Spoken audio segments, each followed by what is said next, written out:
Allez, on est reparti.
Bon, bah écoutez, moi je vais y aller. Il est 5h05. Vos collègues prendront en cours de route.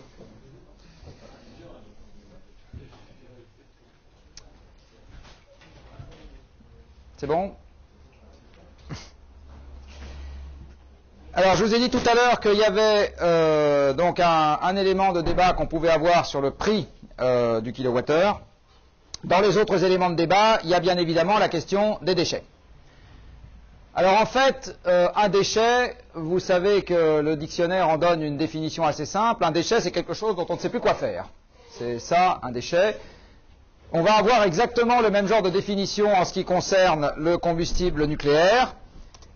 Ce qui rentre dans une centrale électrogène, c'est donc de l'uranium enrichi, où, comme je vous l'ai dit tout à l'heure, il y a quelques pourcents, enfin je ne vous l'ai pas dit, mais il y a quelques pourcents d'uranium 235 dans le total. On est donc passé de 0,7% dans l'uranium naturel à 3,5, 4% dans l'uranium qu'on appelle enrichi. Et au bout de quelques années, on en sort 475 kg de nos 500 kg d'uranium qui sont toujours de l'uranium, sauf que ça contient très peu d'uranium 235, qui essentiellement a fissionné. On a 5 kg de plutonium, et ce plutonium, selon la définition qu'on lui donne, c'est un déchet ou c'est pas un déchet. Et puis, on a à peu près 20 kg de produits de fission. Alors en fait, quand je vous dis on a à peu près 20 kg, comme on a libéré de l'énergie nucléaire dans cette affaire, il va ressortir du réacteur un peu moins que 500 kg de combustible.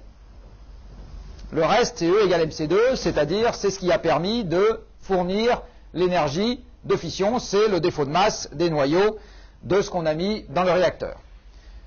Donc en gros, il ressort 475 kg d'uranium 238. Cet uranium 238, on peut éventuellement le mettre de côté pour s'en servir dans des réacteurs qui vont exploiter le cycle du plutonium.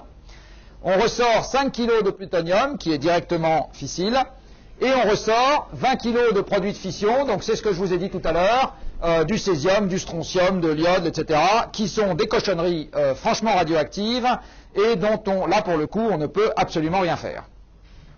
Ce qui va ressortir du réacteur, à cause de la radioactivité très forte de ces produits de fission, continue à dégager de la chaleur. Donc en général, la première chose qu'on fait quand on enlève un assemblage d'un cœur de réacteur, c'est de mettre ça dans une piscine, où d'abord l'eau va protéger de la radioactivité résiduelle, et ensuite vous allez, grâce à l'eau de la piscine, pouvoir évacuer la chaleur de votre assemblage. Un assemblage peut encore rayonner oui c'est ça, rayonner quelques kilowatts de puissance thermique. Les déchets, ça représente quoi?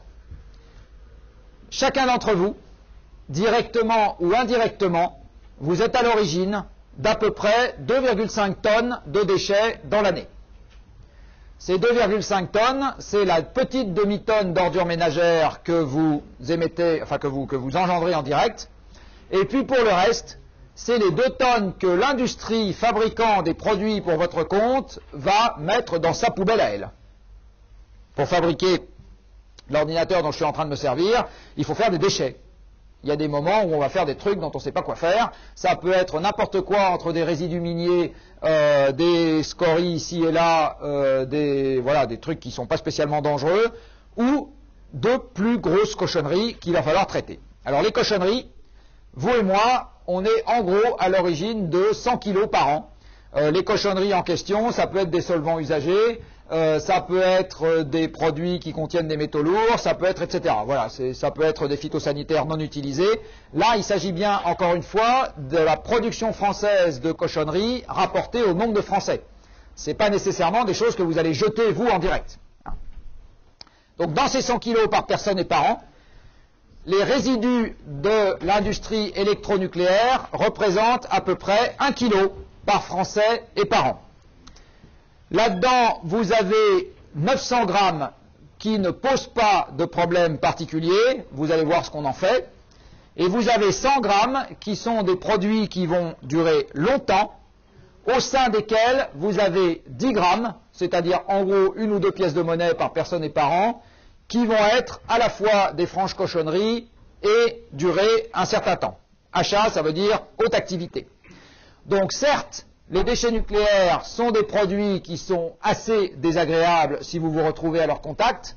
Maintenant, il faut bien voir que la quantité qui est produite dans l'année fait que, pour le moment, ils ne posent pas de problème majeur, tout simplement parce qu'ils n'occupent pas beaucoup d'espace, que c'est des choses qui sont faciles à confiner et faciles à surveiller. Si je regarde de quoi se composent ces déchets en question, vous avez donc des déchets de très faible activité. Alors, des déchets de très faible activité, ça peut être, je ne sais pas moi, quelque chose qui a été un peu irradié dans le cadre du cycle nucléaire, enfin du combustible, et voilà, c'est un peu plus radioactif que ce qu'on avait au départ, mais ça ne pose pas de problème particulier. Après, vous avez des déchets qui sont catalogués avec les sigles que vous voyez là, c'est-à-dire faible et moyenne activité, faible activité, moyenne activité et haute activité. Alors en fait, ce qui pose vraiment un problème, comme je vous le disais tout à l'heure, enfin ce qui est vraiment délicat à manipuler, c'est ce qu'on appelle les déchets de haute activité. Donc là ça crache de l'alpha et du bêta et du gamma, en veux-tu en voilà. Et ça représente pour 40 ans de gestion du parc électrogène français, quelques milliers de mètres cubes. Quelques milliers de mètres cubes, il suffit d'avoir un entrepôt un peu particulier et vous arrivez à les mettre dedans. Alors ici, vous avez l'entrepôt un peu particulier qui gère des déchets de faible activité. Donc vous voyez, c'est un hangar, ou exactement des espèces de bâtiments dans lesquels vous mettez vos déchets, puis après vous construisez le toit par-dessus, et puis vous les laissez là. Et puis, ma foi, pour le moment, ça occupe un peu d'espace. Ça va occuper un peu d'espace pendant un certain temps, et ça ne pose pas plus de problèmes que ça. L'une des caractéristiques des déchets radioactifs, et c'est une énorme différence avec les déchets chimiques, c'est que même si c'est des franches cochonneries, et même si certains d'entre eux vont rester des franches cochonneries pendant une durée relativement longue, ils ont quand même une particularité, c'est que leur radioactivité même fait que leur toxicité évolue au cours du temps. Leur radiotoxicité évolue au cours du temps. La radioactivité, ça veut dire que les noyaux se transforment, et une fois qu'une désintégration a eu lieu, le noyau initial peut se transformer en un noyau qui va prendre sa place, qui est ou pas radioactif du tout, quand on est en fin de chaîne de décroissance radioactive, ou quelque chose qui va l'être moins. Et d'une manière générale, la toxicité des déchets radioactifs est quelque chose qui diminue avec le temps. Donc encore une fois, ça peut durer longtemps pour qu'ils deviennent moins radioactifs, mais ça finit toujours par arriver. Vous avez ici un graphique qui vous représente quelque chose de très intéressant, qui est la mise en perspective de la radioactivité de l'uranium utilisé pour le combustible initial, et qui est à un niveau de radioactivité qui ne pose pas de problème particulier, et le niveau de radioactivité, alors évidemment c'est en échelle logarithmique, de ce que vous récupérez quand vous avez sorti votre assemblage du cœur du réacteur. Alors vous voyez que ce qui a la plus forte activité au moment où vous sortez l'assemblage du cœur du réacteur, c'est les produits de fission. Les produits de fission, au bout de quelques siècles, 500, 600, 700 ans, sont revenus. Le matériau que vous avez extrait du cœur de réacteur a émis à peu près tout ce qu'il avait à émettre, et il est revenu à un niveau de dangerosité radioactive qui est à peu près celle de l'uranium initial. Alors vous allez me dire, certes, quelques siècles, c'est quand même assez long, effectivement, c'est assez long. Cela étant, ce n'est pas l'éternité. Hein, c'est pas aussi dangereux en permanence. Après, vous avez un autre déchet ou pas un déchet, ça dépend ce qu'on choisit d'en faire, qui s'appelle le plutonium. Et si vous le remettez dans une autre centrale, c'est-à-dire soit dans une centrale qui brûle du MOX, soit dans un surgénérateur, bah en fait, ce truc-là, ça cesse d'être un déchet. Donc certes, c'est radioactif, mais enfin, si vous le mettez dans une centrale, ça va disparaître, puisque ça va fissionner, et vous n'aurez plus à vous en occuper.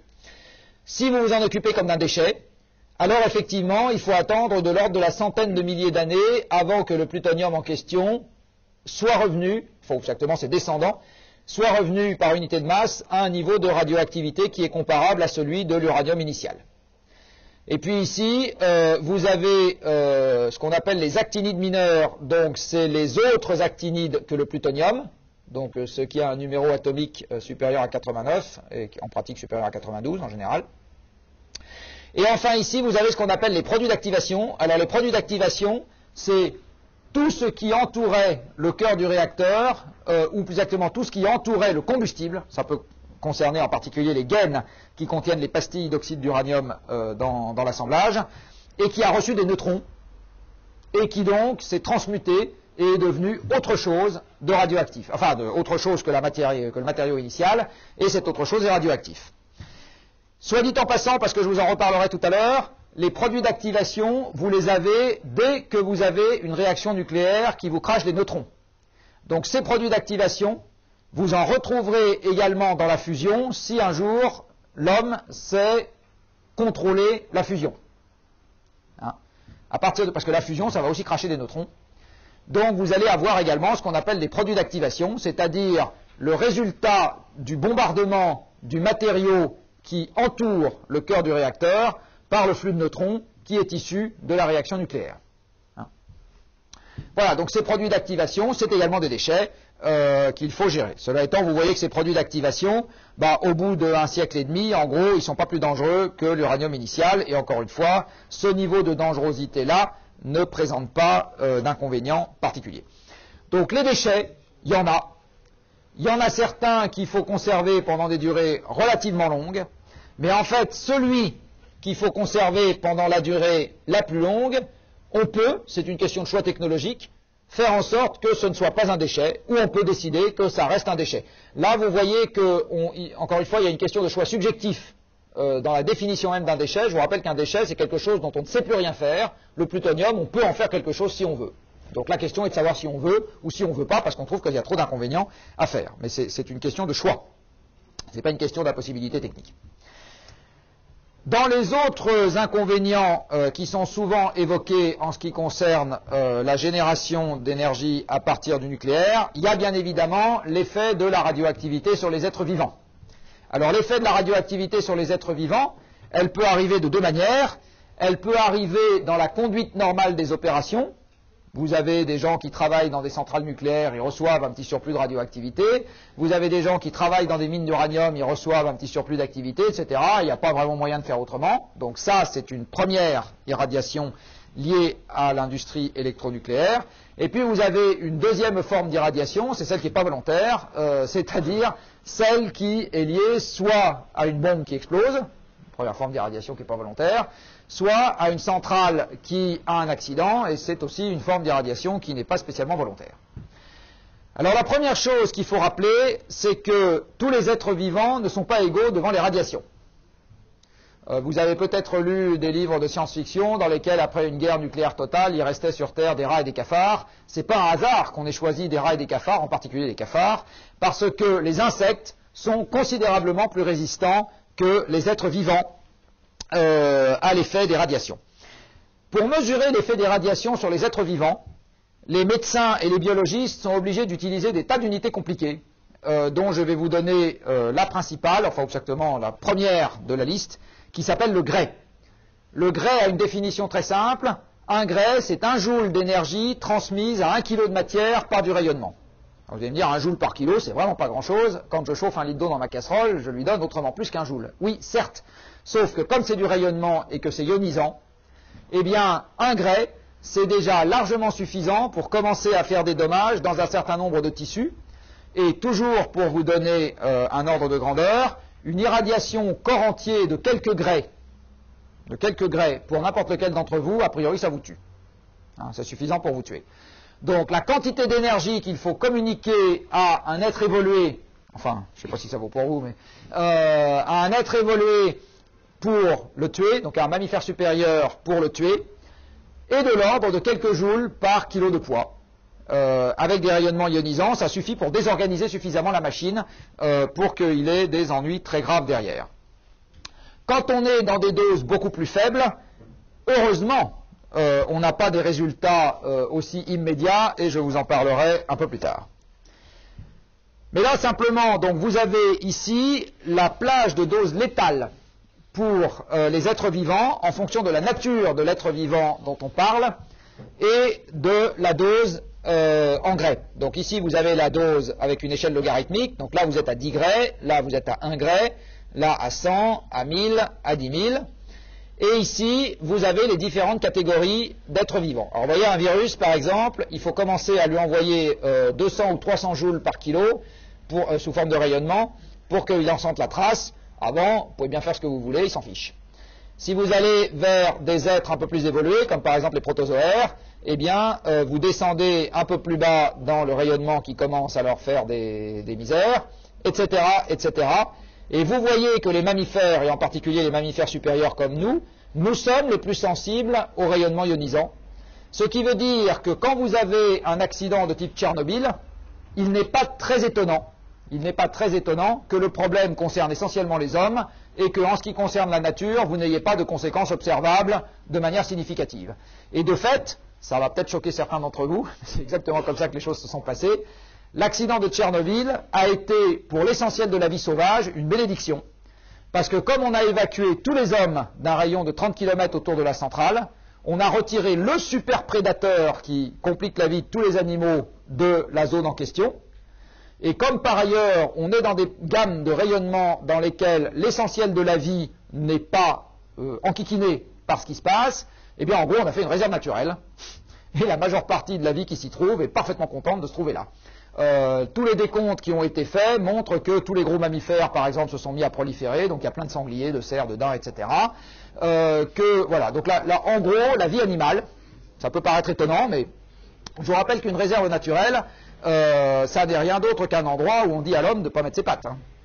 C'est essentiellement ça. Eh bien, le bénéfice lié à la disparition des êtres humains, pour la vie sauvage, évidemment, hein, et a été supérieur à l'inconvénient du fond de radioactivité un peu plus élevé qui a été créé dans la région. Il y a une autre raison à cela, c'est qu'une bonne partie des êtres vivants ont des durées de vie qui sont significativement plus courtes que l'homme. Donc si vous avez des mécanismes biologiques qui mettent 20, 30, 40 ans à apparaître, bah, vous prenez n'importe quel animal qui vit 15 ans, c'est pas son problème. Hein.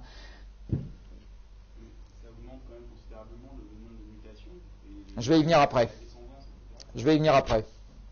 La question est justement à qui il faut faire confiance et pourquoi quand on s'intéresse à ce genre de sujet. Et là, en l'occurrence, pour répondre à votre question par avance, la réponse est non. Mais je vous dirai après qui se positionne comment sur ce genre de sujet. Là, j'en suis juste à, encore une fois, un point, qui est qu'il ne faut pas penser, encore une fois, que tous les êtres vivants sont également sensibles au rayonnement. En gros, c'est comme pour un château de cartes, plus les êtres sont complexes et plus une même quantité d'énergie transmise par un rayonnement ionisant déstabilise le système. La deuxième unité qui est utilisée par les biologistes pour caractériser l'effet des rayonnements est un truc qui s'appelle le sievert. Alors, le sievert, c'est comme le rapport du GIEC pour la presse grand public. Je ne suis pas sûr qu'il existe plus de 3 journalistes dans le pays qui sachent comment se définit un sievert. À mon avis, 3 c'est déjà beaucoup. Même moi je ne connais pas les clés de répartition de manière exacte. L'idée du sievert, c'est de moduler le rayonnement reçu. Donc vous avez une unité physique, j'allais dire, qui est une unité d'énergie par kilo. Ça c'est le grès. Après, si vous voulez avoir une unité biologique, c'est-à-dire quelque chose qui vous permette d'évaluer les dommages, il va falloir moduler ça avec 2 paramètres. Le premier, c'est quel est l'organisme ou le tissu qui est irradié, parce que selon qu'on vous irradie la thyroïde, le biceps gauche, un os ou l'hémisphère droit, avec la même quantité de joules par kilo, vous n'avez pas les mêmes résultats. Et avec quel type de particules vous irradiez, parce que selon que vous utilisez bêta ou gamma, alpha c'est très peu pénétrant, sauf quand vous respirez, eh bien, vous n'avez pas non plus les mêmes effets. Donc les biologistes ont mis au point un truc qui s'appelle le sievert, et qui est une unité de conversion du grès, enfin à partir du grès, qui se calcule à partir du grès, et qui ne se calcule pas de la même manière selon que vous avez affaire à des alpha, à des bêta ou à du gamma, et selon que vous avez affaire à un tissu comme ceci ou à un tissu comme cela. Donc il y a une grande grille qui vous dit, ben voilà, un grès, si c'est une irradiation bêta à la thyroïde, ça vaut tant de sievert, et si c'est une irradiation alpha dans les poumons, c'est tant de sievert, et si, etc. En pratique, l'unité qui est utilisée la plupart du temps, c'est pas le sievert, c'est un de ses sous-multiples qui est le millisievert. Et là aussi, il faut avoir quelque chose en tête, qui est que l'irradiation habituelle pour un Français est de l'ordre de 2,5 millisieverts par an. Alors c'est bien évidemment une moyenne, donc je prends ce que reçoivent tous les Français toute l'année, et j'en fais une moyenne par individu, mais c'est susceptible de varier d'une région à une autre et d'une altitude à une autre. Vous voyez par exemple que dans cette irradiation naturelle, une première partie de cette irradiation naturelle vient tout simplement des radios, des scanners et autres choses de ce type que vous passez. Parce que quand on vous envoie passer une radio, on peut soit on vous injecte, enfin je veux dire, on vous passe à des rayonnements ionisants, notamment les rayons X, et ça, qu'est-ce que je veux dire? C'est une partie, et même la majeure partie de l'irradiation que vous recevez chaque année. Ensuite, vous avez une partie des rayonnements ionisants que vous recevez qui est due au rayonnement cosmique. Et là, plus vous allez souvent au ski, plus vous en recevez. Plus vous prenez souvent l'avion, plus vous en recevez. Ici, vous avez l'exposition au radon. Le radon est un gaz radioactif qui a une demi-vie très, très brève, je ne me rappelle plus, mais c'est très bref, qui est un descendant du radium. Et donc, on va en trouver à proximité des sols granitiques. Quand vous avez une cave mal aérée de maisons dans une région granitique, la Bretagne ou le Massif central, vous avez des petites concentrations de radon qui s'y accumulent. Ce radon est un gaz, vous le respirez. Les descendants du radon sont par contre solides. Ils viennent se fixer sur les poumons. Et là, ils vous bombardent avec les alphas. Et s'ils vous bombardent suffisamment, vous finissez par attraper un cancer du poumon. On prête au radon entre 1000 et 2000 morts en France par an. Mais vous allez voir un peu plus tard que c'est extrêmement difficile en fait d'avoir des ordres de grandeur qui se tiennent là-dedans. Une partie de la radioactivité, vous la mangez, elle est interne à votre corps, c'est notamment le carbone 14 contenu dans vos aliments, et puis ça peut être des tas d'autres éléments radioactifs que contiennent vos aliments. Donc un Français, c'est 2,5 millisieverts par personne et par an. Si au lieu d'habiter à Paris, vous habitez à La Paz, eh bien à La Paz, à 4000 mètres d'altitude, vous allez prendre 2 millisieverts par an en plus. Aucun médecin ou aucune étude épidémiologique ne semble avoir documenté d'effet quelconque lié à ce surplus de radioactivité. Vous pouvez aller habiter à Espírito Santo, au Brésil, je suis sûr que vous en rêvez, et à ce moment, vous avez 35 millisieverts de plus par an, et là aussi, il n'existe pas d'études médicales documentant un effet particulier de ce surplus de radioactivité ambiante. Il faut bien voir que là comme ailleurs, qu'il s'agisse de la radioactivité, du tabac, de l'alcool ou du LSD, les gens qui détiennent la vérité pour savoir si c'est mauvais ou pas pour la santé, c'est toujours les mêmes, c'est la profession médicale. D'accord ? Les gens dont c'est le métier de regarder si une substance a des effets particuliers sur l'être humain, c'est les médecins. C'est ça leur métier, c'est ça qu'on leur demande. Alors les médecins, qu'est-ce qu'ils vous disent quand on s'intéresse à l'effet des radiations sur la santé? Eh bien, ils vous disent un certain nombre de choses qui sont représentées sur cette courbe. La première chose qu'ils vous disent, c'est que si vous irradiez quelqu'un à plus de 700 millisieverts, vous allez voir apparaître des effets qu'on appelle déterministes. C'est-à-dire qu'on sait parce que les dommages que vous observez, on sait que les dommages que vous observez sont la conséquence des rayonnements que vous avez envoyés et rien d'autre. Un exemple, dans la cohorte de survivants d'Hiroshima qui a été étudiée par les médecins après les bombardements au Japon, il y a un certain nombre de gens qui ont reçu des irradiations à des doses significatives, qui ont eu ce qu'on appelle une alopécie, c'est-à-dire qu'ils ont perdu leurs cheveux. Bon, ben ça, c'est ce qu'on appelle un effet déterministe du rayonnement, c'est-à-dire qu'à partir de 700 millisieverts, vous vous attendez à voir arriver ce genre de truc, et la gravité de la conséquence croît avec la dose. Donc pour une même personne, plus la dose qu'elle reçoit est importante, et plus la conséquence que vous allez observer chez elle est grave. Ça, c'est encore une fois pour des irradiations qui sont supérieures à 700 millisieverts. Si vous avez des irradiations qui sont inférieures à 200 millisieverts chez l'adulte, 100 millisieverts chez l'enfant et 20 millisieverts chez le fœtus, vous n'observez rien. Ça veut dire que si vous prenez deux populations identiques en tout point, exactement ce qu'on fait pour le tabac ou l'alcool, c'est ce qu'on appelle une étude épidémiologique. Hein. Donc vous prenez deux populations identiques en tout point, à l'une, vous ne faites rien de particulier, vous la laissez dans son fond de radioactivité ambiante naturelle à 3 ou 4 ou 5 ou 10 ou 20 millisieverts par an, et à l'autre, vous lui rajoutez moins de 20 pour un fœtus, moins de 100 pour un enfant ou moins de 200 pour un adulte, ben vous ne voyez pas de différence. Ça veut dire que tous les médecins qui ont essayé de faire des recherches sur ce genre de choses ne sont jamais arrivés à la conclusion qu'il y avait une différence qu'on pouvait mettre en évidence. Bien évidemment, ce genre d'étude est toujours nettement compliqué par le fait que tous les gens qui meurent ne disent pas toujours de quoi ils meurent, qu'il faut avoir donc accès à des registres de mortalité, qu'il faut travailler sur des cohortes très importantes, etc. Vous avez quand même, si vous faites une recherche dans la littérature médicale, 200 000 articles qui ont été publiés avec le mot radionucléide et 3 000 articles qui ont été publiés avec le mot Tchernobyl, parce que j'ai fait le test. Donc il y a quand même toute une catégorie, toute une branche de la médecine qui consiste à s'intéresser à l'effet des rayonnements ionisants, et vous avez une littérature abondante publiée sur le sujet, exactement comme pour la recherche sur le climat. Donc là, je vous tire les conclusions essentielles. Entre 200 et 700 millisieverts chez l'adulte, vous allez avoir ce qu'on appelle des effets stochastiques. Les effets stochastiques, c'est que vous avez des conséquences qui, si elles surviennent, ne sont pas proportionnelles à la dose reçue, et qui vont survenir en quantité croissante avec l'irradiation. Enfin, où la probabilité d'occurrence croît avec l'irradiation. Ces conséquences, en pratique, sont pour l'essentiel ce qu'on appelle des cancers, qu'il s'agisse de tumeurs solides ou qu'il s'agisse de leucémie.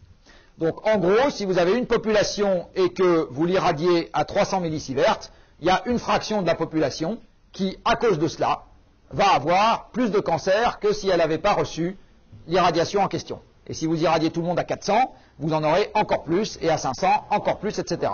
Mais ceux qui attrapent le cancer dans ce genre de circonstances, ils attrapent un cancer normal. Le cancer n'est pas plus ou moins grave en fonction de la dose qui a été reçue. C'est ou vous l'avez ou vous ne l'avez pas. D'accord? C'est binaire. Alors que les effets déterministes que vous avez au-dessus de 700 millisieverts, vous pouvez les avoir plus ou moins graves. Par exemple, les érythèmes, vous les avez plus ou moins, les brûlures, vous les avez plus ou moins graves. Hein. Les alopécies, vous les avez plus ou moins graves. Vous avez également des effets sur la muqueuse intestinale, qui du reste fait partie des effets mortels. C'est plus ou moins grave en fonction de la dose reçue. Hein.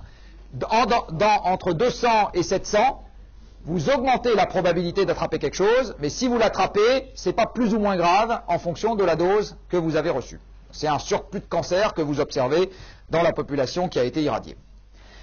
Alors ce que je suis en train de vous dire, c'est qu'au-dessus de 200 millisieverts, vous avez ce qu'on appelle des effets avérés, c'est-à-dire qu'on documente, et on, c'est la profession médicale, compétente sur le sujet, est capable de documenter qu'il se passe des choses qui ne se seraient pas passées si vous n'aviez pas eu l'irradiation en question.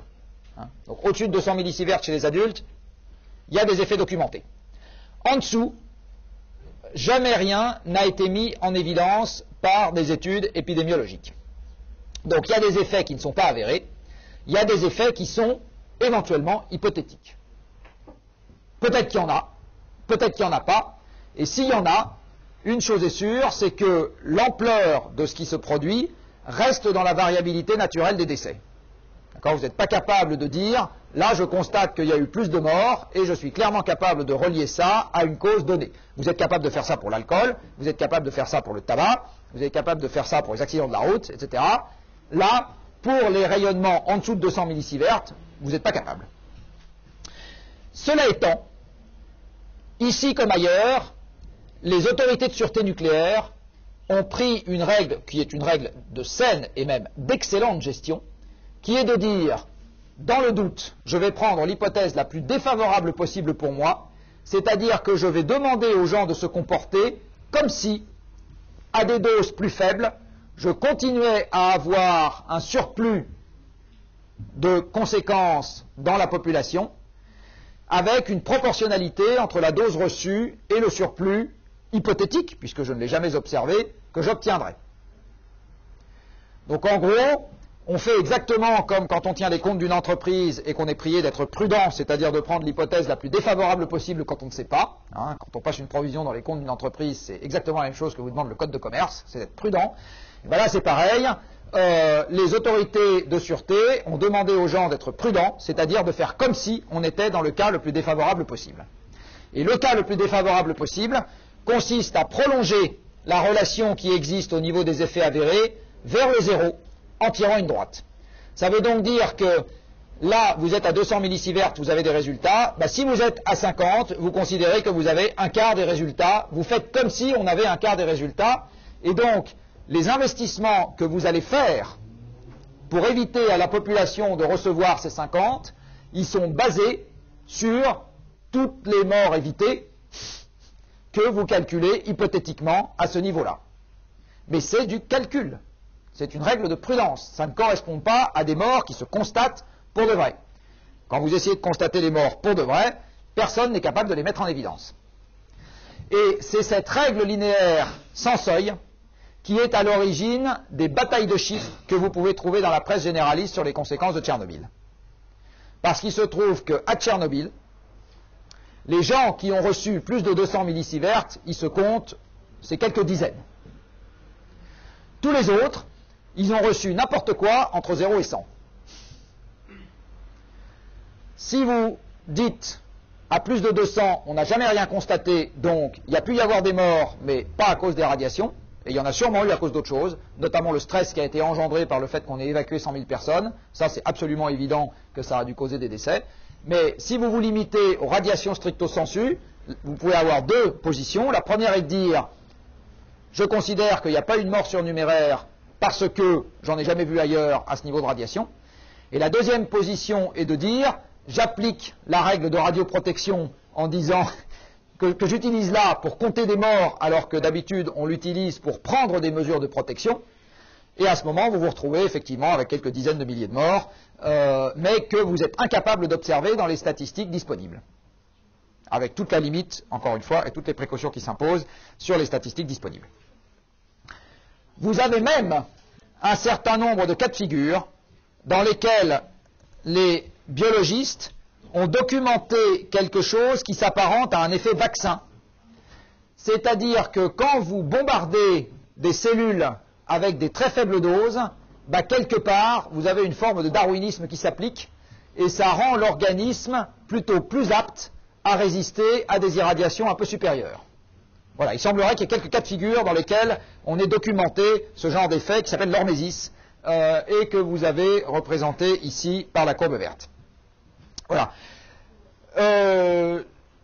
Pour finir là-dessus, retenez quand même une chose, c'est que au niveau de dose auquel on parle pour Tchernobyl, où l'essentiel des gens pour lesquels on a évalué, parce que je vais vous en parler juste après, la dose qu'ils ont reçue, parce qu'on ne l'a pas mesurée, on l'a évaluée, ça reste inférieur à ce qu'on prend quand on va passer un scanner.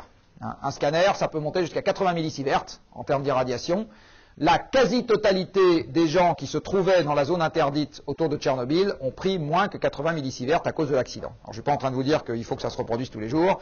Je suis juste en train d'essayer d'illustrer un point, parce que dans votre vie professionnelle, on vous demandera, enfin je l'espère, d'être un minimum rigoureux, c'est qu'en toute rigueur, vous n'avez pas de démonstration implacable qui vous permette d'attribuer à Tchernobyl quoi que ce soit de supérieur aux effets déterministes que j'ai évoqués, et une chose très particulière dont je vais parler un peu plus tard également pour la France, qui est des cancers à la thyroïde chez les enfants, où là vous avez des cas surnuméraires, et là très clairement vous n'êtes pas dans la variabilité naturelle.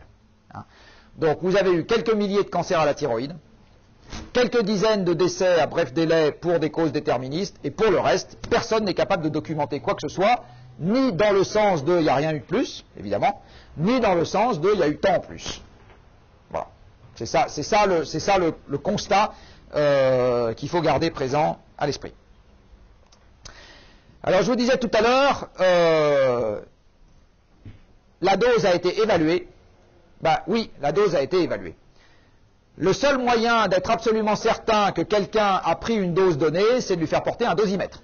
Donc si certains d'entre vous sont déjà allés dans les installations du CEA ou ont été visiter une centrale nucléaire ou je sais pas quoi, on vous met un petit dosimètre quand vous rentrez dans l'installation et puis on vérifie quand vous ressortez que vous n'avez pas reçu trop de radiation. Il est bien évident que les 5 millions de personnes, les 5 millions, voilà, si vous êtes trop radioactif, on vous met à la poubelle. Il est bien évident que les 5 millions de personnes qui ont été dans ce qu'on appelle aujourd'hui la zone contaminée n'avaient pas de dosimètre sur elles. N'en avaient pas.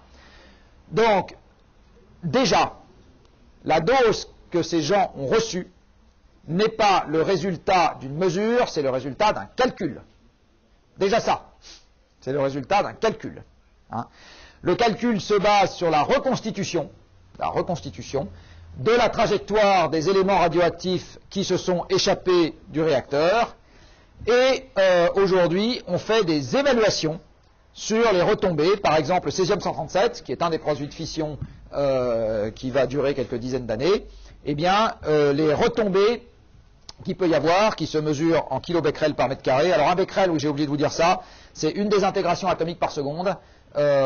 C'est une unité qui est microscopique, enfin elle n'est même pas microscopique, elle est plus que microscopique. Chacun d'entre vous, vous êtes victime, ou l'objet, pas comment il faut dire, d'une radioactivité propre qui est de 7000 becquerels qui est de 7000 becquerels, oui pardon, de 7000 désintégrations par seconde. Donc dans votre corps, dans le corps de chacun d'entre vous, j'ai 7000 désintégrations par seconde. Bon, ça ne nous empêche pas de vivre quelques dizaines d'années. 1 kilo de granit, c'est également quelques milliers de becquerels. 7 personnes dans un ascenseur, c'est 40 000 becquerels au mètre carré. Donc quand vous voyez dans la grande presse des chiffres en becquerels, rappelez-vous de ce que c'est qu'un becquerel. Si je mesure votre taille en angstrom, vous allez être très très grand.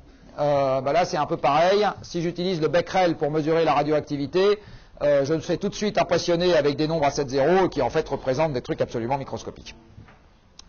Donc, j'insiste à ce stade essentiellement sur le fait que la contamination et de l'environnement, qui est absolument, qui existe, c'est-à-dire qu'il y a des traces décelables, hein, et les doses qui ont été reçues par les individus sont l'objet de calculs et non pas de mesures. C'est le résultat de calcul et non pas de mesure. Exactement comme pour les morts dont je vous ai parlé tout à l'heure, c'est l'application d'une règle de radioprotection qui normalement n'a rien à faire là, et ça n'est absolument pas l'effet constaté et documenté de ce qui s'est vraiment passé. Alors je vous ai dit que Tchernobyl avait eu un effet particulièrement bien documenté, qui était celui d'avoir augmenté, et ça par contre c'est tout à fait documenté, les cancers à la thyroïde chez les enfants. Donc ça concerne les gens qui étaient enfants au moment de l'accident de la centrale. Ça n'a pas concerné les adultes.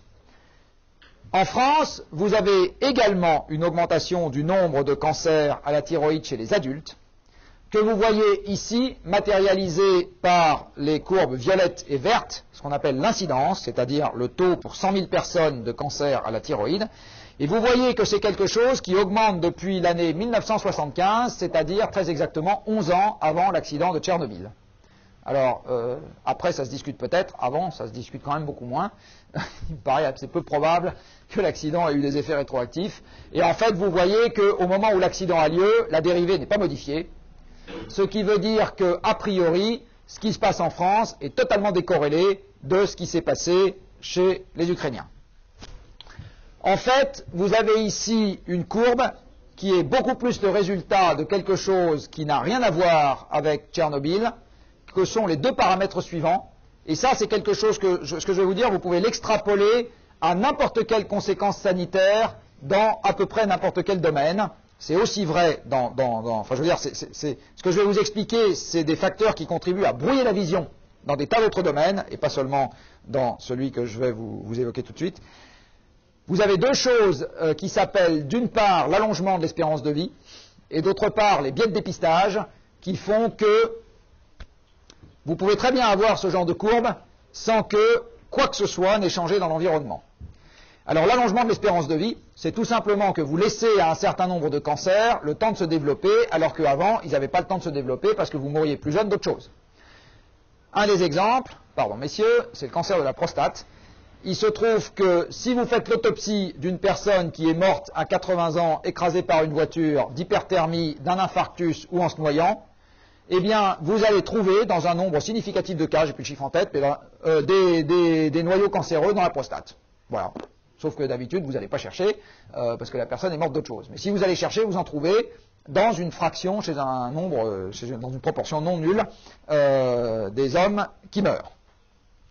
Ça, c'est ce qu'on appelle la conséquence de l'allongement de l'espérance de vie. Voilà. Donc, vous avez des trucs qui se développent, alors qu'avant, ça ne se développait pas. Ça ne veut pas dire que si vous trouvez plus, c'est nécessairement la conséquence de l'allongement de l'espérance de vie.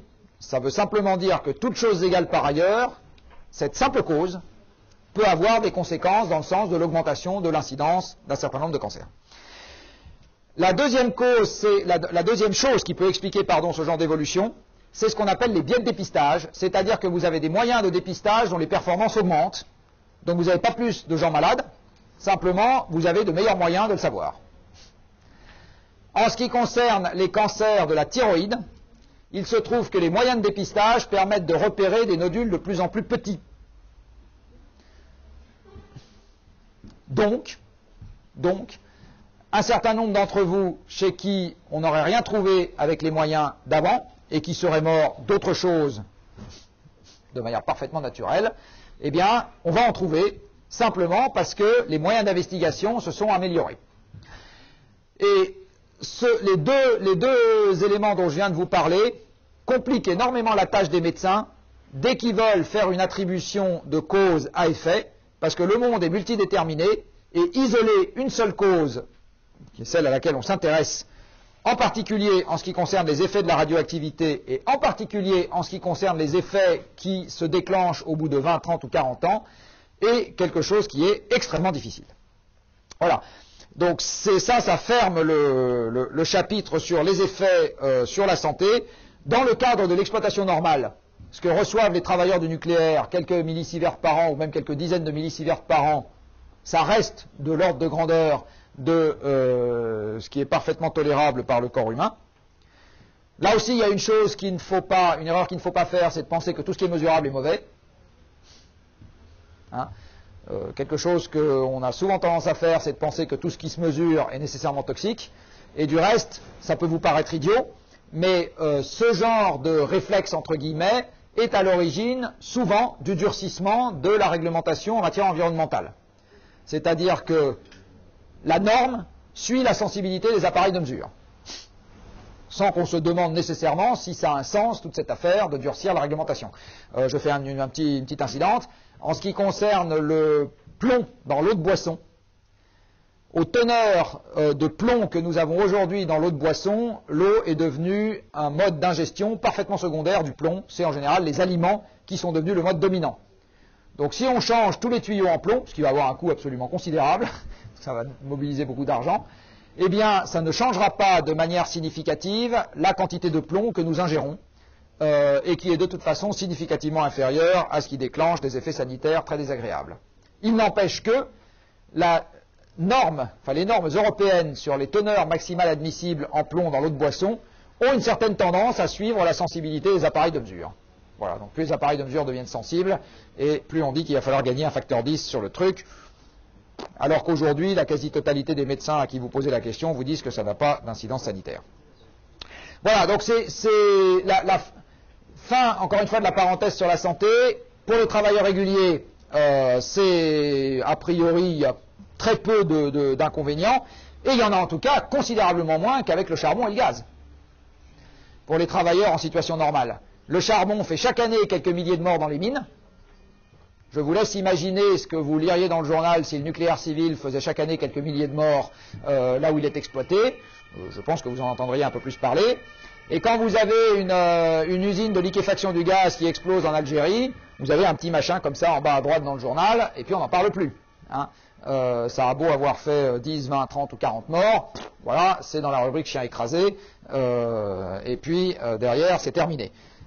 Voilà, donc c'est encore une fois comment dire, les effets documentés et la couverture médiatique de ce genre de sujet ne sont pas toujours en relation. Quand vous avez un accident, il y en a eu un, c'est quelque chose de très emmerdant, très objectivement. La conséquence la plus ennuyeuse est probablement la stérilisation, exactement la non-disponibilité des terres pour des usages agricoles pendant n'importe quoi entre 50 et 100 ans, parce que les radionucléides vont avoir tendance à se concentrer dans certaines plantes cultivées, et là, ils peuvent commencer à devenir enquiquinants. Mais il est faux de dire que ça fait des centaines de milliers ou des millions de morts par effet des radiations. Maintenant, il y a une autre question qui se pose, qui est, est-ce que le nucléaire civil permet d'arriver à des dispositifs qui, eux, font des centaines de milliers de morts parce qu'ils sont prévus pour ça, ou pas? Une partie de la réponse est positive. Une partie de la réponse est positive parce qu'une fois que vous avez appris à des ingénieurs ou à des physiciens à faire de la neutronique, à faire de la physique nucléaire, à faire etc., les connaissances scientifiques qu'ils ont dans un domaine A, ils peuvent les exploiter pour un domaine B. Il y a donc un certain nombre de bases scientifiques qui sont communes. Tous les raffinements techniques ne le sont pas, mais il y a quand même un nombre de bases scientifiques communes, c'est absolument indiscutable. Il est possible d'accéder aux matières fissiles qui vont servir dans un réacteur nucléaire avec des dispositifs qui peuvent aussi servir à faire des matières fissiles qui pourront être utilisées pour des armements. Actuellement, en fait, ce qui pose le plus de problèmes dans la prolifération, c'est moins les centrales elles-mêmes que ce qui permet de fabriquer le combustible. Si vous avez un peu suivi l'actualité, vous savez qu'on a actuellement des démêlés avec l'Iran, qui a construit des dispositifs d'enrichissement de l'uranium, et que d'aucuns accusent d'avoir construit ces dispositifs avec comme arrière-pensée très claire de vouloir fabriquer un armement nucléaire. Et de fait, avec les centrifugeuses qu'ils ont, si vous enrichissez pas beaucoup, vous faites du combustible nucléaire. Si vous enrichissez énormément, vous faites du combustible civil. Et si vous enrichissez énormément, vous faites du combustible militaire. C'est beaucoup plus long, mais vous y arrivez quand même. Vous avez également des filières électrogènes qui sont proliférantes. C'était le cas des RBMK soviétiques. En fait, dans le dessin initial du réacteur qui a explosé à Tchernobyl, il y avait dans le cahier des charges la possibilité de pouvoir retirer du plutonium en cours de fonctionnement. Il y a également cette possibilité, même si je ne sais pas si elle a été... si je crois que les Indiens ne sont pas servis, de faire la même chose avec les CANDU, donc un concept canadien qui permet de fonctionner à l'uranium naturel. Par contre, dans certains réacteurs, par contre, le fait d'avoir des centrales elles-mêmes, donc la filière de production du combustible peut être un facteur de prolifération. La centrale elle-même, à l'exception des CANDU, c'est beaucoup plus rare. Et c'est beaucoup plus rare pour une première raison, qui est que vous avez vu tout à l'heure que pour avoir une exploitation commerciale intéressante d'un combustible nucléaire, il faut le laisser quelques années à l'intérieur de la centrale. Si vous devez le charger et le décharger tous les 15 jours, commercialement, ça ne marche pas bien. Enfin, je veux dire, le prix de votre kilowattheure est quand même pas exactement le même. Or, pour faire du plutonium 239 dans du combustible nucléaire, donc à partir d'uranium 238, il ne faut pas le laisser longtemps dans le réacteur. Parce que si vous le laissez longtemps dans le réacteur, une partie de ce plutonium 239 va absorber des neutrons et se transformer en plutonium 240, puis se transformer également en plutonium 241, etc. Et ces isotopes-là, ils ne sont pas de bonne qualité militaire. D'abord, les isotopes pairs, ils ne sont pas fissiles.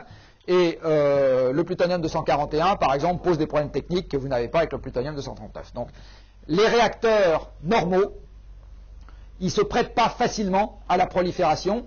Encore une fois, ce qui se prête beaucoup plus facilement à la prolifération, c'est la filière qui permet de produire le combustible. Maintenant, il y a quelques petites choses qu'il faut garder en tête. La première, c'est que malheureusement pour nous, on n'a pas besoin de nucléaire civil pour proliférer, et non seulement on n'en a pas besoin, c'est-à-dire acquérir des armes militaires, mais des armes nucléaires, pardon, mais non seulement on n'en a pas besoin de nucléaire civil, mais la quasi-totalité des pays qui se sont, à un moment de leur histoire, dotés d'armements nucléaires, même s'ils ne les ont plus aujourd'hui, c'est le cas par exemple de l'Afrique du Sud, qui avait la bombe et qui l'a démantelée, eh bien, ils l'ont fait sans passer par l'étape réacteurs civils qui sont venus ensuite. Hein. La quasi-totalité des pays ont eu la bombe, qui ont la bombe, ont eu la bombe avant d'avoir des réacteurs civils. Donc, le déterminant de l'acquisition d'armes nucléaires n'est pas le fait de vouloir faire de l'électricité à partir d'uranium, c'est autre chose. Et quand vous regardez, quand vous prenez une lecture historique de l'acquisition à la bombe atomique, vous vous rendez compte que le premier déterminant, c'est de vouloir s'affirmer comme puissance mondiale ou régionale. Les États-Unis ont fabriqué la bombe quand c'était un pays en guerre, donc ils l'ont fabriqué à un moment où le but du jeu c'était d'être la première puissance mondiale à l'avoir. Les Soviétiques l'ont fait ensuite parce qu'il s'agissait d'affirmer leur capacité à être à égalité avec les Américains. Regardez les discours tenus par De Gaulle pour que la France accède à la bombe, c'est pareil, ce sont des discours d'affirmation de la souveraineté et de la puissance du pays. Et aujourd'hui, les quelques pays qui veulent accéder à la bombe, ou qui l'ont déjà, et qui veulent que ça se reconnaisse, ou qui, etc., sont des pays qui veulent exister en tant que puissance régionale. C'est le cas de l'Irak, c'est le cas de l'Iran. Voilà, ces pays-là ont des souhaits pour exister en tant que puissance régionale. Ça veut dire, cette affaire, qu'on peut bien vraisemblablement supprimer le nucléaire civil chez les Russes, chez les Américains et chez nous. Il est assez peu probable que ça modifiera quoi que ce soit dans l'envie, dans les facultés matérielles, je ne sais pas, mais dans l'envie d'accéder à la bombe, si nous on en conserve une, des Iraniens ou des Irakiens ou d'un certain nombre d'autres pays dans le monde. Donc, encore une fois, la prolifération, c'est une technique qui restera disponible, parce que maintenant que les gens la possèdent, elle reste quelque part dans les labos, et un souhait d'affirmation de sa puissance, et ça n'est absolument pas le fait de vouloir faire de l'électricité. En fait, le fait de faire de l'électricité à partir de l'atome est une situation qui est quelque part plutôt plus confortable quand les gens ont déjà les technologies nucléaires que ne pas le faire. Parce que s'ils commencent à construire des centrales, les centrales c'est gros, ça se surveille facilement de l'espace, vous voyez ce qui rentre et ce qui sort. Donc en fait, le gros paradoxe, c'est que quand vous commencez à avoir des centrales, eh bien quelque part, vous vous mettez dans un dispositif où vous êtes plus facile à surveiller que si vous faites la bombe dans votre coin sans avoir de centrale. Hein, le côté, comment dire, étonnant de cette affaire, c'est que dès lors que vous avez des centrales, bah, finalement, c'est plus visible, une centrale, que pas de centrale, et donc vous êtes quelque part plus facile à surveiller. Et puis en plus, dès que vous avez une centrale, le reste de la communauté des nations va vous demander de rentrer dans le cadre de l'AIEA, c'est-à-dire du cadre international dans lequel vous acceptez, vous prenez des engagements de contrôle de ce qui se passe chez vous, hein, vous acceptez que la communauté internationale contrôle ce qui se passe chez vous, et si vous le refusez, il vous arrive ce qui se passe pour la Corée du Nord, ou il vous arrive ce qui se passe pour, dans une moindre mesure pour l'Iran. Alors la Corée du Nord, c'est vraiment très triste pour elle parce qu'elle n'a pas de pétrole, donc elle n'a vraiment aucune arme de rétorsion. L'Iran, c'est un peu moins vrai. Mais en gros, il vous arrive que dans vos négociations commerciales, ben, finalement, vous avez un handicap. Hein. Donc, l'existence d'installations civiles au sein d'un pays qui maîtrise déjà la technologie nucléaire est plutôt une bonne chose à tout prendre qu'une mauvaise. Voilà, donc tout ça c'est pour vous dire que le débat sur je prends la question juste après, le débat sur la prolifération est un débat compliqué, dans lequel, malheureusement, quand vous regardez ce qui se passe, on ne peut pas se contenter de l'argument qui consiste à dire il y a une centrale, donc les gens vont faire une bombe. Malheureusement, c'est beaucoup plus compliqué que ça. Mais justement, dans le sens, est-ce qu'il y a des pays qui ont utilisé des installations civiles pour faire ces bombes ? Non, très peu. La Corée du Nord avait un réacteur plutonigène, donc elle a fait un peu de production d'électricité avec, mais c'était clairement un réacteur qui était destiné à faire du plutonium de qualité militaire d'entrée de jeu. je ne sais plus si l'Inde ou le Pakistan a pas proliféré de cette manière, mais ils sont très rares. Israël n'avait pas d'installation civile, l'Afrique du Sud n'avait pas d'installation civile. Il y a un pays d'Amérique latine qui commençait à avoir des velléités sur le Brésil, je crois, et qui l'a fait, qui a démantelé du reste de lui-même son programme. Donc l'essentiel des pays, ils ont d'abord eu la bombe, puis eu des centrales. C'est dans ce sens-là que ça s'est passé. Je vous ai fait, on pourrait y passer des heures, un bref panorama des inconvénients et de quelques éléments d'appréciation des inconvénients qu'on peut avoir. Maintenant, finalement, je vais m'attaquer à ce qui est à mes yeux le principal inconvénient du nucléaire, qui est encore une fois tout simplement le fait qu'on chauffe les oiseaux avec l'essentiel de l'énergie qu'on produit. Sur la partie de gauche, vous avez les réacteurs actuels, où vous avez une température de fonctionnement à l'intérieur du cœur qui est de quelques centaines de, exactement dans le circuit de vapeur, de quelques centaines de degrés. Et avec ce genre de température, M. Carnot, il vous dit que vous pouvez espérer des rendements de l'ordre du tiers en ce qui concerne la partie électrique, et le reste, comme je vous disais tout à l'heure, part dans les petits oiseaux.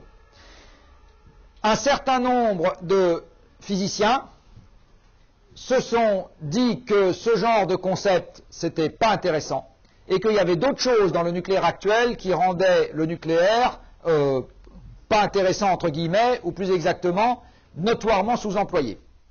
Alors, les choses que les physiciens aimeraient bien corriger sont les suivantes.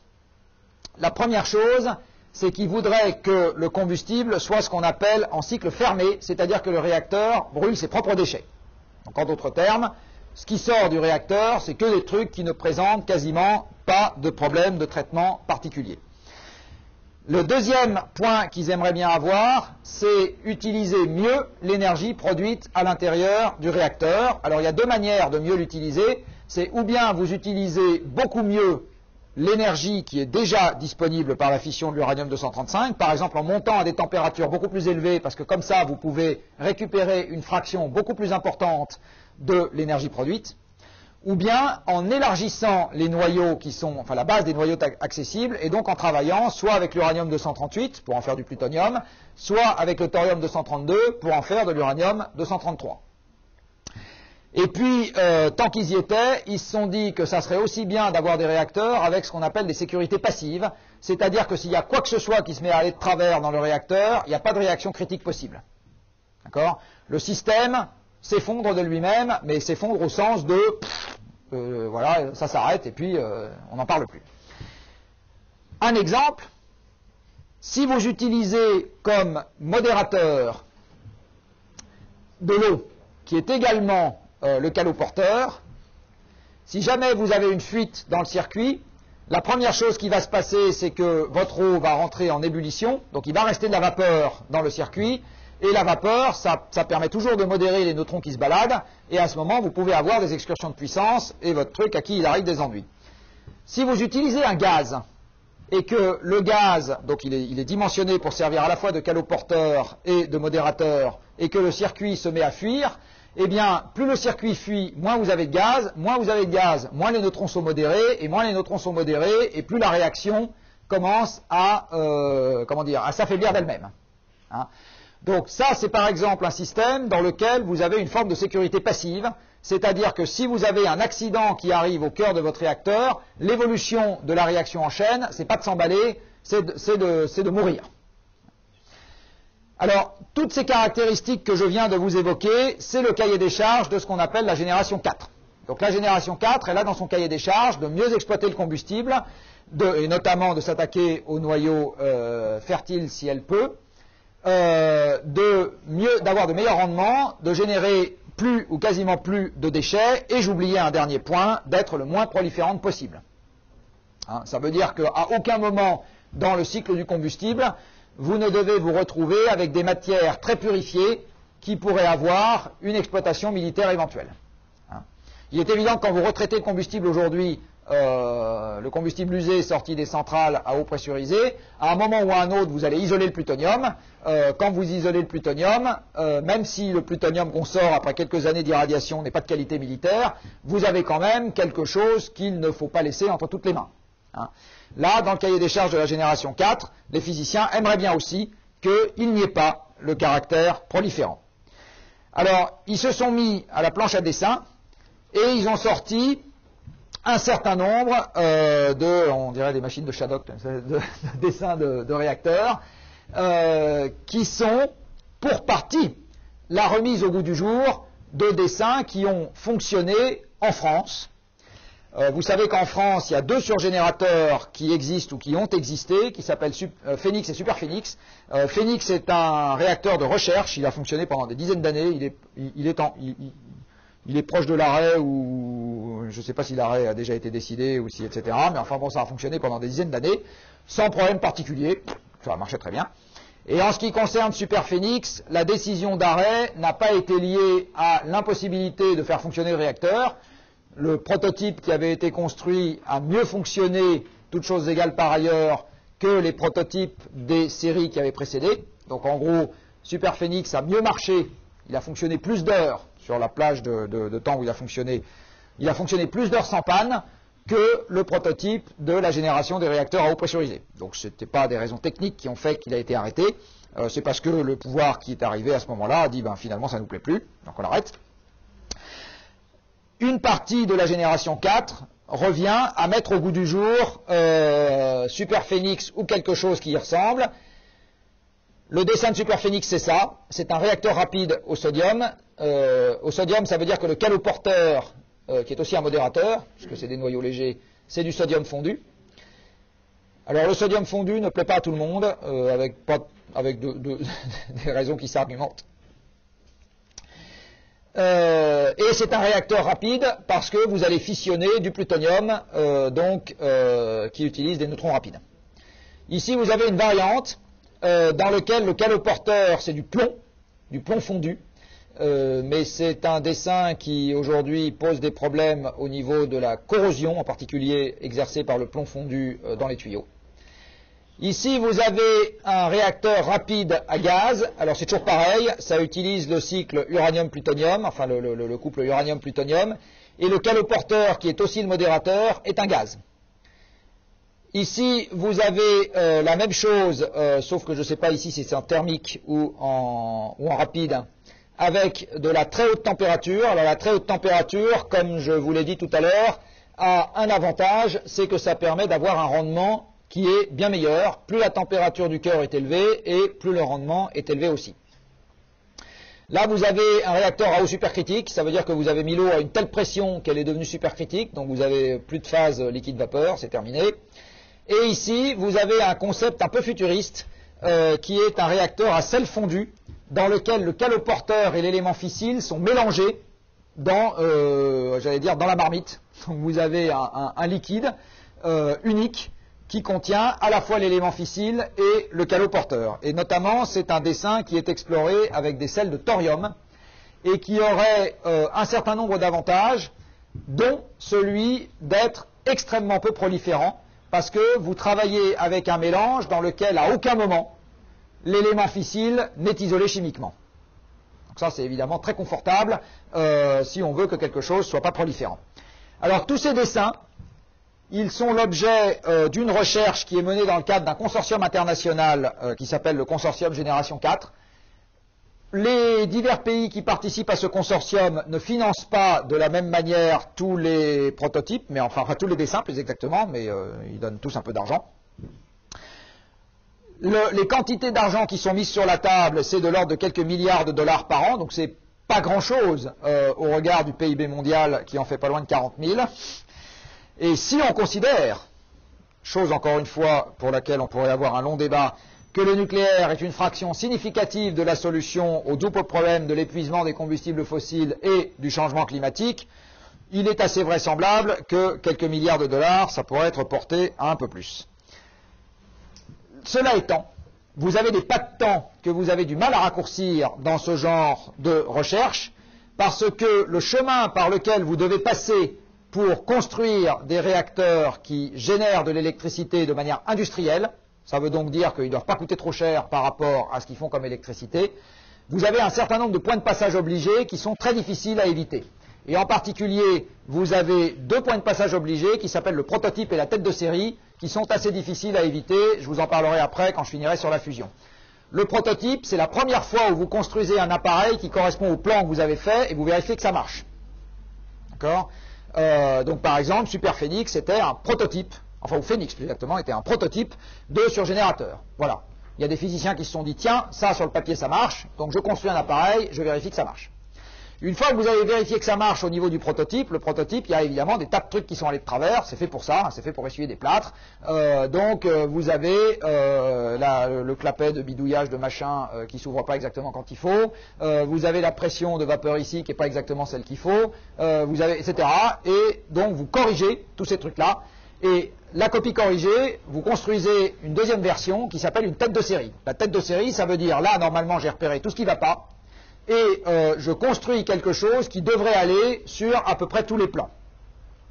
Vous faites fonctionner cette tête de série, c'est l'équivalent de l'EPR pour la génération 3. Hein. Vous faites fonctionner cette tête de série, vous vous donnez une durée de retour suffisante pour apprécier tout ce qui ne se détecte pas en une semaine, parce que vous avez des effets de vieillissement, vous avez etc., notamment dans la résistance au bombardement neutronique. Donc vous attendez un peu pour vérifier que tout ça tient bien la route. Et c'est seulement à ce moment-là que vous commencez à faire du déploiement industriel de votre solution. Donc, vous avez un dessin, vous construisez le prototype, 10 ans. Parce qu'une centrale nucléaire, c'est un peu plus long à construire qu'une machine à café.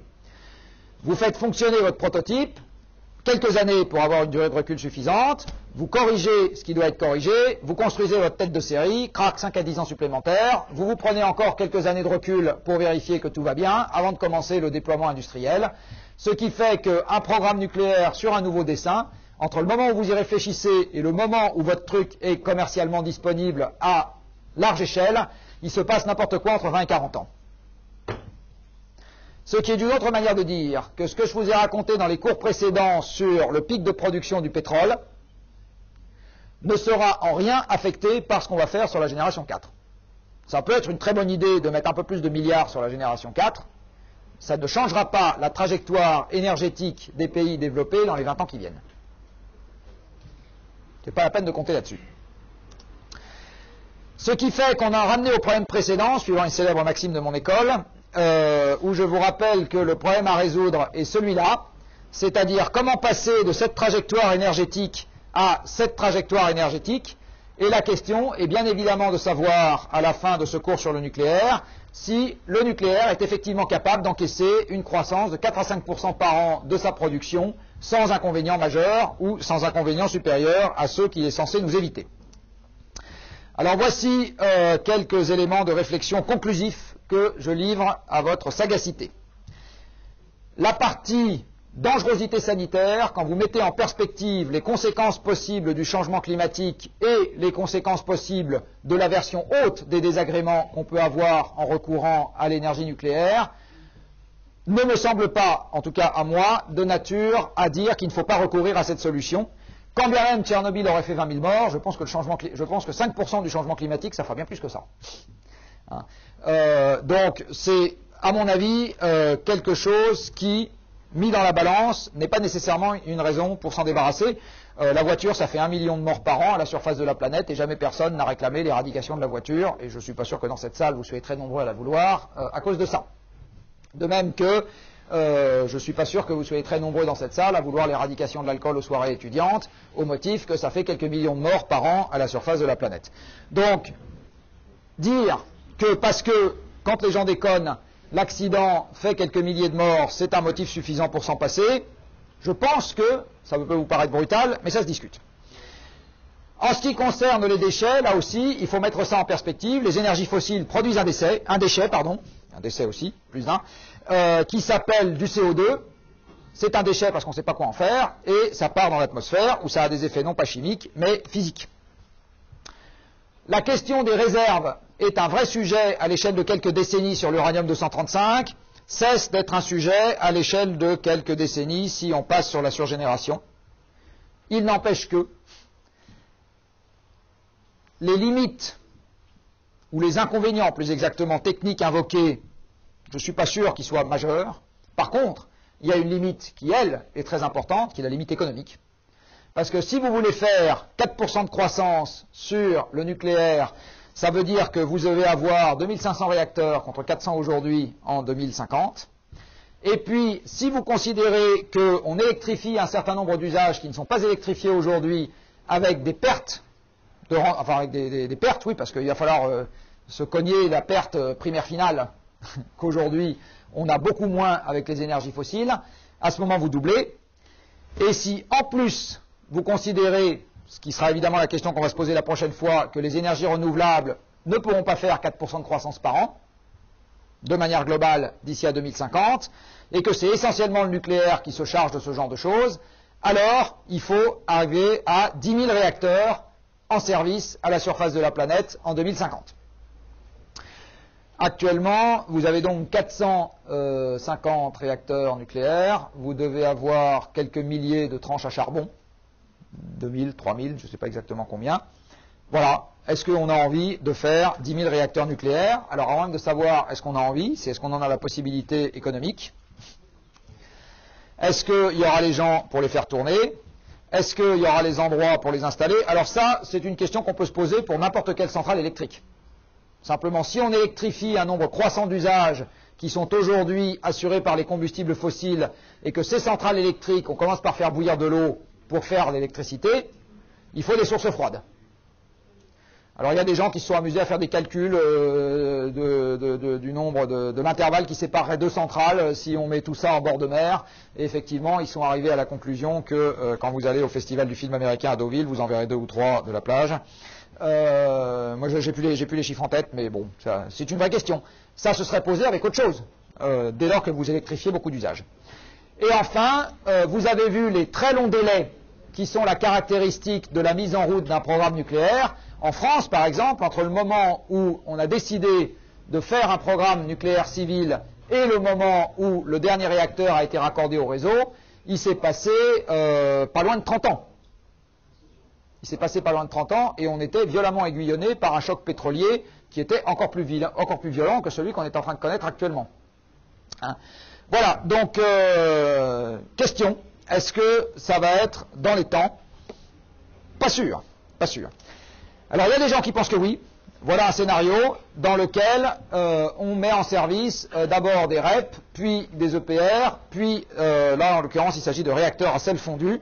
Mais pour en arriver là, il faut vraiment mettre les bouchées doubles et il faut vraiment aller très vite. Je vais finir sur la fusion.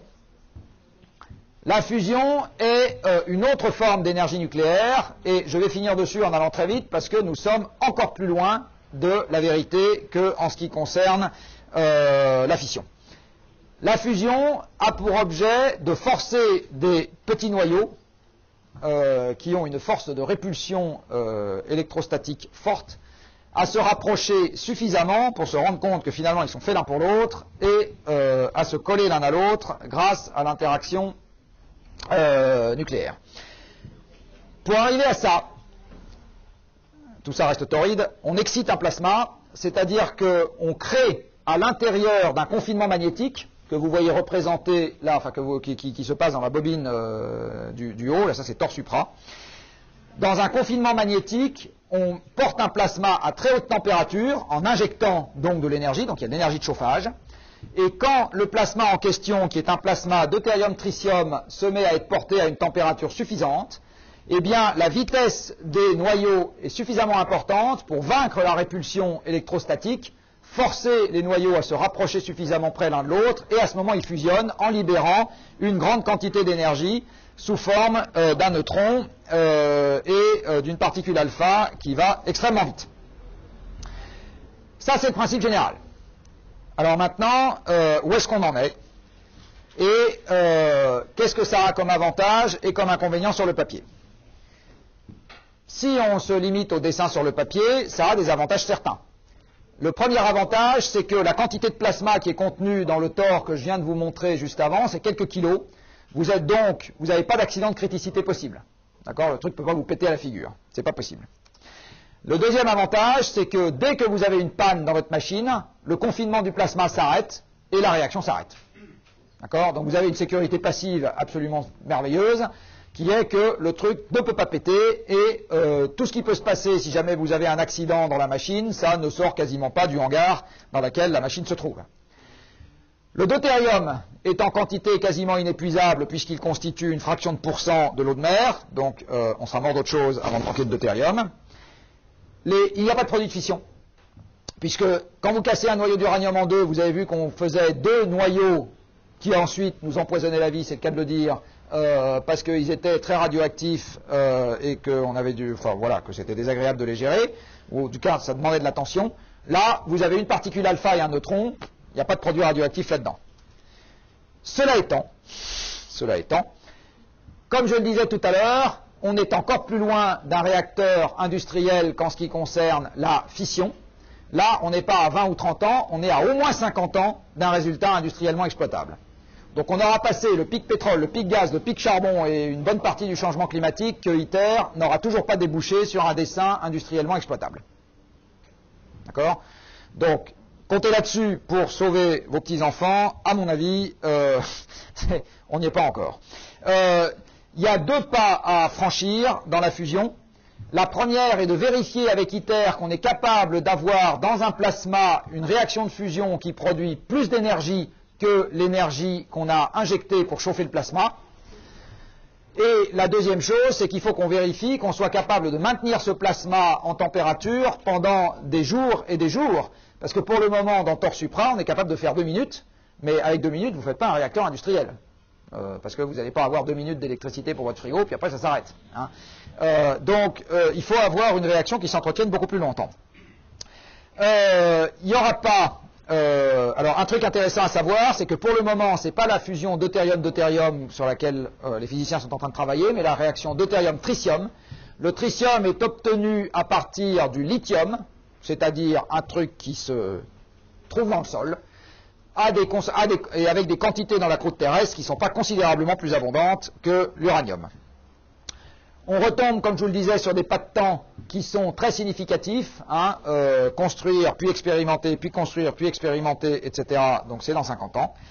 Et enfin, mais encore une fois, ça c'est probablement pas le truc majeur dans cette affaire, pour le moment, il n'y a pas de déchets, comme disait un antinucléaire de mes amis, essentiellement parce que ça n'existe pas, et il n'a pas tort. Il est évident que si ce truc-là existe un jour, il y aura des déchets, ne serait-ce que parce que le flux de neutrons qu'on va engendrer sera tellement important que ça va activer des tas de trucs, les neutrons vont se faire bouffer par des tas de trucs dans l'enveloppe du réacteur, et ça va, à un moment ou à un autre, faire des choses dont il faudra s'occuper. Et enfin, je vais conclure ce cours par une question beaucoup plus philosophique, qui est, admettons qu'on ait accès à une énergie infinie, est-ce qu'on est sûr que c'est la fin de nos ennuis? J'en suis pas sûr. Je vous rappelle que l'énergie infinie, puisque l'énergie est l'aptitude à modifier son environnement, c'est une aptitude sans limite à modifier son environnement, ça peut amener aussi un certain nombre de problèmes. Voilà, à jeudi.